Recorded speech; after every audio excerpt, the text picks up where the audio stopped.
जुम्मना डहाल, जन्म 13 सितंबर 1916, लैंडेक, वेल्स, मृत्यु 23 नवंबर 1990, Oxford, England, British लेखकों जो सरल और अपरिवर्तित बच्चों की किताबों का एक लोकप्रिय लेखक थे।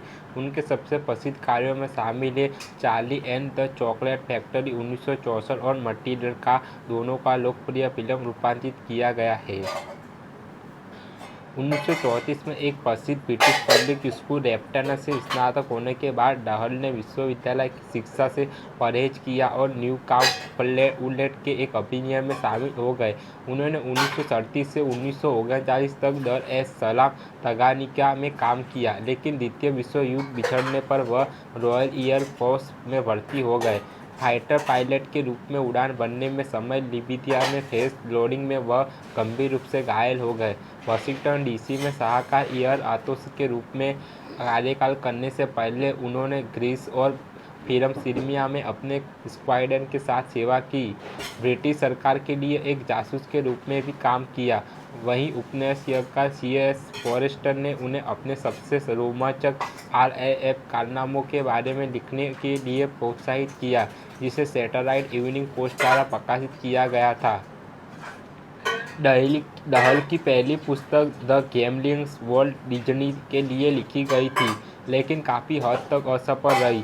RAF में उनकी सेवा ने उनके पहले कहानी संग्रह over to you 10 stories of flyers and flying को प्रभावित किया, जो सैन्य कहानियों की एक श्रृंखला थी जिसे आलोचकों द्वारा गर्मजोशी से प्राप्त किया गया था, लेकिन अच्छी बिक्री नहीं हुई। उन्होंने बेस्ट सेलर का दर्जा हासिल किया। समावाना लाइक यू उस वयस्कों के लिए विमर्श कहानी का एक संग्रह जिसका अनुसरण किया गया, चुम्बना जो तूफानी रोमांटिक रिश्तों पर केंद्रित थी। इसके बाद डहल ने मुख्य रूप से बच्चों की किताबें लिखना शुरू कर दिया, जिसमें उन्हें स्थायी प्रसिद्धि मिले। युवा दर्शकों के लिए लक्षित था। अधिकांश अन्य पुस्तकों के विपरीत डहल के कार्यों में गहराई हास्य प्रकृति थी, जिसमें अक्सर घृणा, हिंसा और मृत्यु शामिल थी। उनके खलनायक अक्सर देशपोषण व्यवसायक होते थे जो असामयिक और महान बल नायकों को खतरे में डालते थे। James and the giant peach, जो उनके अपने बच्चों के लिए लिखी गई थी, एक लोकप्रिय सफलता थी, जैसा कि Charlie and the chocolate factory थी, जिसमें फिल्मों बनाया गया था। Willy Wonka and the chocolate factory और Charlie and the chocolate factory युवा पाठकों के लिए उनके अन्य कार्यों में शामिल है। फैक्ट्रिस्ट का mister pops film, Charlie and the great glass elevator, almost crocodile, PFG film 1989 और चुड़ैल उनकी आखिरी ऐसी किताबों में से एक। मटिल्डा को फिल्म और के लिए अनुमानित किया गया था। जबकि डहल ने अपने करियर के अंत में मुख्य रूप से बच्चों को साहित्य पर ध्यान केंद्रित किया।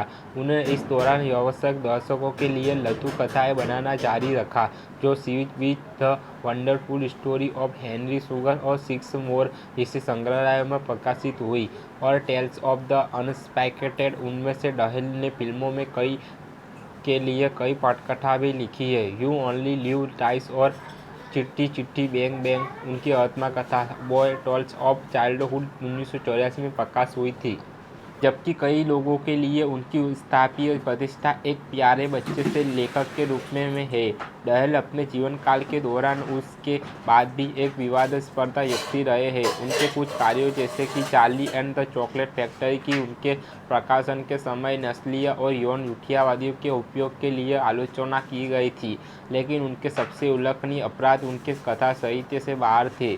1980 और 90 के दशक के दौरान कई हस्तकारों और गैर काल्पनिक लेखकों में डहल ने राय व्यक्त की जिन्हें व्यापक रूप से यहूदी विरोधी के रूप में देखा गया, जबकि उन्होंने खुद को यहूदी विरोधी के बजाय इजराइल विरोधी होने का बचाव किया। लेकिन इस अंतर को कई पाठकों ने स्वीकार नहीं किया और उनकी संपत्ति ने 2020 में अपने बयानों के लिए माफीनामा प्रकाशित किया।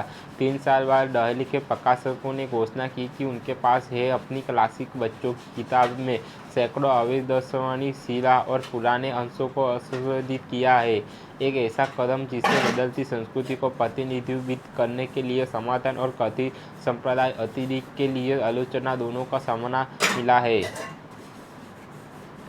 Charlie and the chocolate factory के बच्चों की पुस्तक रोनाल्ड डहल पहली बार 1964 में प्रकाशित हुआ। यह शायद युवाओं के लिए लिखे गए उनके अपमानजनक गहरे रहस्य उपन्यासों में से सबसे लोकप्रिय था। एक निराश्रित युवा लड़का की कहानी बताया है जो विली वोंका की रहस्यमयी और जादुई चॉकलेट फैक्ट्री का दौरा करने के लिए एक सुनहरा टिकट जीतता है। चार्ली बकेट अपने गरीबी से पीड़ित परिवार के साथ शहर के बाहरी इलाके में रहता है।